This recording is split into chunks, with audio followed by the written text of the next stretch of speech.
দাদা এবং মায়েরা বলুন তো, জামাই খাবি, বিটি খাবি, দেওয়ার খাবি, ভাসুর খাবি, সব খাই দিল একটা ঝিঙ্গার জন্য। তো মায়েরা কেউ বলতে পারবেন কোন গাইতে বাকি রইল?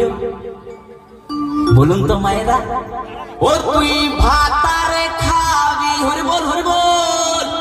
ওই আমার ঝিঙ্গাটা হাতে করলে চুরি গো, আমার ঝিঙ্গাটা হাতে করলে চুরি। ওই আমার ঝিঙ্গাটা হাতে করলে চুরি গো, আমার ঝিঙ্গাটা হাতে করলে চুরি। আরে আট করিলি বংশী গদর খাতি খালকে যাবি, আমার ঝিঙ্গা